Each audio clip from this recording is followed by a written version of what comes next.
एक अद्भुत घटना जो आपको सोचने पर मजबूर करने वाला हो। चलिए जानते हैं आखिर बाइबल से जुड़े राज जीवन के बाद आखिर क्या है। ये एक धनवान मनुष्य था जो बैंगनी कपड़े और मलमल पहनता और प्रतिदिन सुखविलास और धूमधाम के साथ रहता था।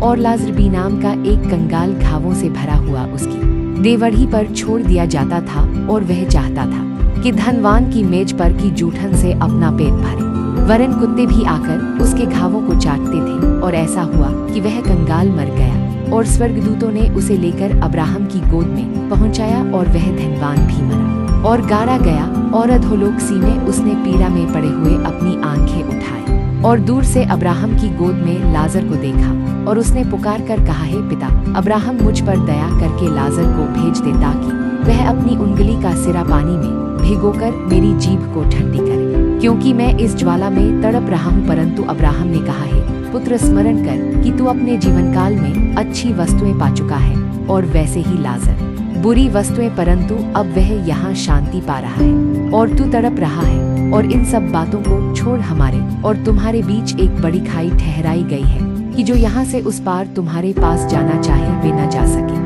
और न कोई वहाँ से इस पार हमारे पास आ सके। उसने कहा, तो हे पिता, मैं तुझसे विनती करता हूँ कि तू उसे मेरे पिता के घर भेज, क्योंकि मेरे 5 भाई हैं। वह उनके सामने इन बातों की चेतावनी दे, ऐसा न हो कि वे भी इस पीड़ा की जगह में आए। अब्राहम ने उससे कहा, उनके पास तो मूसा और भविष्यद्वक्ताओं की पुस्तकें हैं, वे उनकी सुने। उसने कहा, नहीं है पिता अब्राहम, पर यदि कोई मरे हुओं में से उनके पास जाए तो वे मन फिराएंगे। उसने उससे कहा, जब वे मूसा और भविष्यद्वक्ताओं की नहीं सुनते तो यदि मरे हुओं में से कोई भी जी उठे तो भी उसकी नहीं मानेंगे। यह कहानी यह सिखाती है कि भौतिक समृद्धि जीवन का अंत नहीं है और मृत्यु के बाद भी नैतिक और आध्यात्मिक स्थिति महत्वपूर्ण है। दूसरों के साथ करुणा, दया और ईश्वर की शिक्षाओं को मानना चाहिए, क्योंकि मृत्यु के बाद सुधरना संभव नहीं होगा।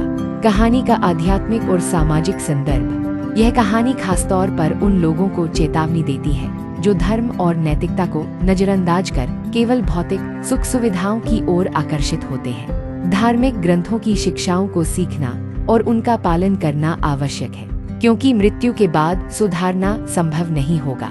इस कथन से भयभीत होकर नहीं, बल्कि प्रेरणा लेकर हमें अपने जीवन में दया, सदाचार और विश्वास को अपनाना चाहिए।